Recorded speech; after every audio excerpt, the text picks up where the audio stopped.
Moving on, a massive upset between Israel and the United Arab Emirates. Israel's Environmental Protection Ministry freezing a proposed agreement with the Israel state-owned Europe-Asia Pipeline Company. Under the deal, Gulf oil would be shipped to Europe via Israel, but critics of the deal say that it's unlikely to contribute much to Israel's economy while severely threatening the environment and local tourism. Critics are also now rejecting a risk survey conducted by the pipeline company that claims the threat level to be negligible, especially given the EAPC's shaky record involving numerous leaks in the past. In any case, joining me now with more is Director of the Marine Environment Protection Division for the Israeli Environmental Protection Ministry, Ran Amir.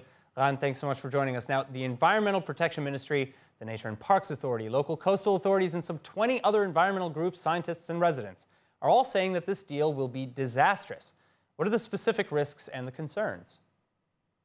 Well, when you have an oil terminal, especially in such a vulnerable situation where you have coral reefs and the whole economy of the city of Eilat is based on tourism, then you can just imagine what happens if, God forbid, an oil will slip out of the tanker itself or one of the pipelines that are carrying oil from the ship to the coast, to the terminal itself, or the other way around.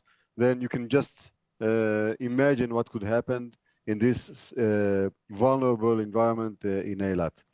So I think the risks are there. You don't have to be an expert to understand what an oil, and you can see the picture behind me from the last tar beaching in Israel last February 2021. It could be disastrous. All right, well, so the EAPC conducted a risk survey, and they state that severe damage leading to full loss of the entire content of a tanker or external damage to a tanker and significant loss of content would only occur at a statistical rate of once every 366,000 years. They said that the likelihood of leakage to a pipe carrying fuel was so low that it could be once in over 1,000 years, and that an insignificant spill, they didn't quantify what that means, is likely to take place once every 24 years. But if it did happen, quote, no environmental damage or marine pollution would be caused at all, end quote. Where are they getting this information? Let me begin and say and declare that we not only disagree with the numbers that you just read to us from the EAPC's so-called risk analysis, because we did not, the Ministry of Environmental Protection did not at all approve this report. Moreover, they, according to our analysis of this report, it was not done according to our guidelines, which means we reject totally this report and, of course, its outcomes. So I cannot relate to anything you just said.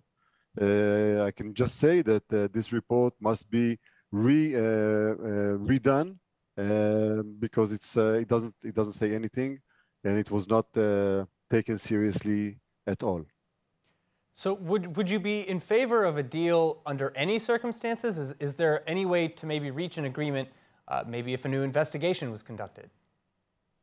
Okay, look, the thing is now that as we all know, the government of Israel is supposed to give it a thought, to give it a serious consideration, whether at all, in every term, this initiative of enlarging the flow of oil through Eilat pipeline, is at all in any value for Israel's economy.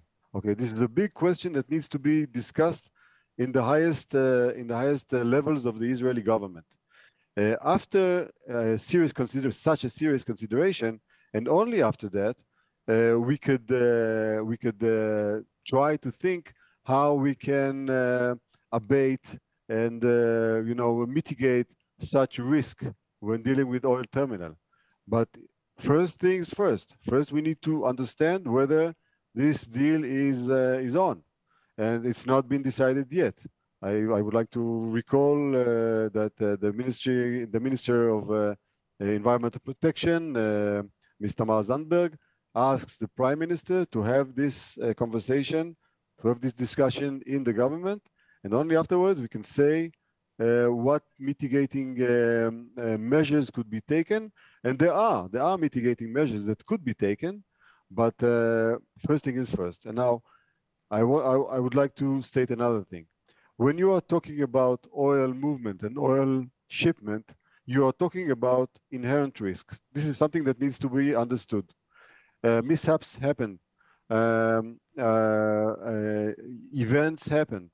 And this is an unfortunate reality that we need to live and play according to. So, but when you're talking about an oil terminal in Eilat and a vulnerable environment, which is the most northern hemisphere, the most northern coral reef in the northern hemisphere, you're talking about risking something very, very valuable that cannot, to my taste, could not even be tagged in terms of value.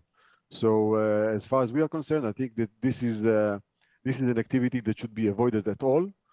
And if the government decides that it needs to be carried as planned, as EIPC plans to, then we can think about the measures that must be taken, and there are going to be serious measures. There are going to be extreme measures that I can assure you. All right, so assuming that these measures do go through, what sort of timeline could you maybe predict, a ballpark of how long it would take to go through all of these measures, these risk assessments, and build a pipeline? Okay, having a serious risk assessment needs to be done, including several steps, including, for example, running a hydrodynamic model to simulate what happens if an oil flows to the sea. Such risk assessment usually takes several months, 2 to 3 to maybe 4 months. Now, afterwards, it needs to be analyzed, and scenarios must be put in place, and the simulations should concern what happens and how do you react as an oil terminal to such scenarios. All in all, it should be taking not longer than, to our estimation, 5, 6, maybe 7 months, not more than that. Of course, afterwards, you need to purchase equipment. And the chances are that the EIPC, if need be, they'll probably need to reinforce their contingency plan in Eilat and also in Ashkelon. That would take several months more, but this is up to them and the rate and the tempo of getting these equipment together.